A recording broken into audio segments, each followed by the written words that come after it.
Assalamualaikum warahmatullahi wabarakatuh. Selamat pagi anak-anak. Salam sejahtera untuk kita semua. Semoga kalian di rumah dalam keadaan sehat walafiat. Amin.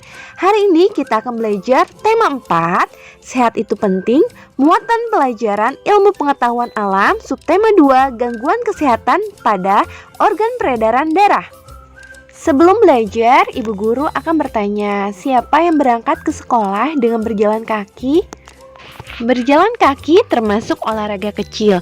Dengan berjalan kaki setiap hari kurang lebih selama 30 menit setelah makan dapat melancarkan sirkulasi darah dan membantu proses pencernaan makanan dalam tubuh. Ternyata berjalan kaki bagus untuk kesehatan ya. Berikut ini adalah tanda-tanda sirkulasi darah tidak lancar. Tanda-tandanya ketika mengalami sesak napas, ketika mengalami nyeri dada, sering juga menjadi penyebab sakit jantung dan stroke ketika mengalami sakit kepala. Itu merupakan tanda-tanda sirkulasi darah kita tidak lancar. Di pembelajaran sebelumnya, kita telah belajar tentang darah, pembuluh darah, serta jantung. Darah adalah bagian tubuh manusia yang berfungsi untuk mengedarkan oksigen dan sari-sari makanan ke seluruh tubuh.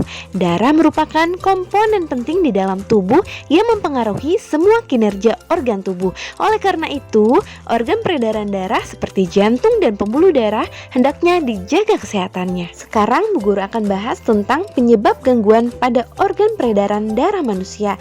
Penyebabnya yaitu memiliki kebiasaan merokok, mengkonsumsi makanan yang mengandung lemak secara berlebihan, mengkonsumsi makanan mengandung gula yang berlebihan, kurang olahraga, dan faktor keturunan.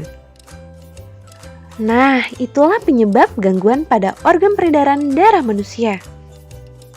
Masih semangat bukan belajarin hari ini? Wow, luar biasa, alhamdulillah. Sekarang Bu Guru akan menjelaskan beberapa contoh gangguan pada organ peredaran darah manusia non-keturunan. Disimak baik-baik ya. Yang pertama adalah anemia. Gangguan ini disebabkan rendahnya kadar Hb atau hemoglobin dalam darah. Rendahnya kadar Hb dapat disebabkan makanan yang dikonsumsi kurang mengandung zat besi. Ciri-ciri penderitanya adalah mudah lelah dan sering merasa pusing. Yang kedua, tekanan darah rendah atau hipotensi. Gangguan ini disebabkan terjadinya penurunan tekanan darah. Selanjutnya, gangguan pada organ peredaran darah manusia non-keturunan yang ketiga adalah tekanan darah tinggi atau hipertensi. Gangguan ini disebabkan naiknya tekanan darah yang diantaranya diakibatkan oleh penyempitan pembuluh darah. Kondisi ini terjadi ketika tekanan darah terhadap dinding arteri terlalu tinggi sehingga menyebabkan hipertensi. Gangguan pada organ peredaran darah selanjutnya adalah jantung koroner. Gangguan ini disebabkan oleh penumpukan lemak darah atau kolesterol yang tersumbat pada arteri koroner yang dikenal dengan istilah arteriosklerosis. Jadi, pembuluh darah pada jantung mengalami kerusakan. Gangguan darah selanjutnya adalah kanker darah atau leukemia. Gangguan ini disebabkan sel-sel darah putih yang memperbanyak diri tanpa terkendali yang mengakibatkan sel darah putih ini memakan sel darah merah. Jadi penyakit ini menghambat kemampuan tubuh untuk melawan infeksi. Sekarang kita akan belajar beberapa faktor gangguan peredaran darah pada manusia karena faktor keturunan. Bu Guru akan menjelaskan 2 gangguan peredaran darah faktor keturunan. Di antaranya adalah sebagai berikut. Yang pertama yaitu hemofilia. Gangguan ini disebabkan adanya kelainan yang menyebabkan darah sulit membeku jika terjadi luka. Gangguan ini ketika darah tidak membeku secara normal. Dalam proses pembekuan darah, tubuh kekurangan protein. Gangguan selanjutnya yaitu talasemia. Pada gangguan ini, bentuk sel darah merahnya tidak beraturan. Hal ini menyebabkan daya ikat sel darah merah terhadap oksigen dan karbon dioksida menjadi berkurang. Sekarang kalian tahu bukan apa saja gangguan pada organ peredaran darah manusia non-keturunan dan keturunan?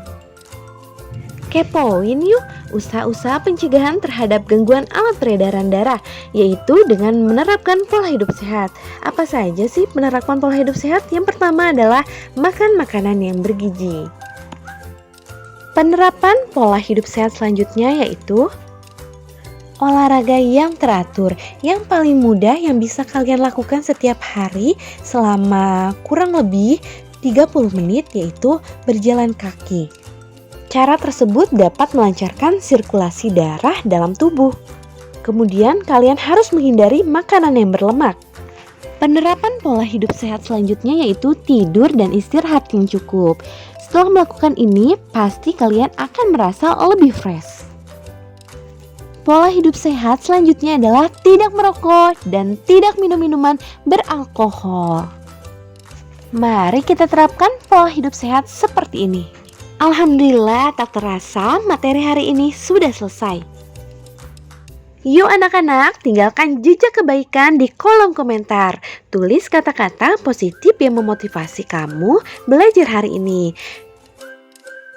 Yeay, sekarang kita masuk kuis. Kuisnya itu berupa menjawab soal pertanyaan. Jawablah pertanyaan di bawah ini dengan benar. Nomor 1, jelaskan 5 contoh gangguan peredaran darah non-keturunan. Nomor 2, jelaskan 2 contoh gangguan peredaran darah faktor keturunan. Dan nomor 3, tuliskan 5 usaha pencegahan terhadap gangguan alat peredaran darah. Sampai jumpa, terima kasih. Wassalamualaikum warahmatullahi wabarakatuh.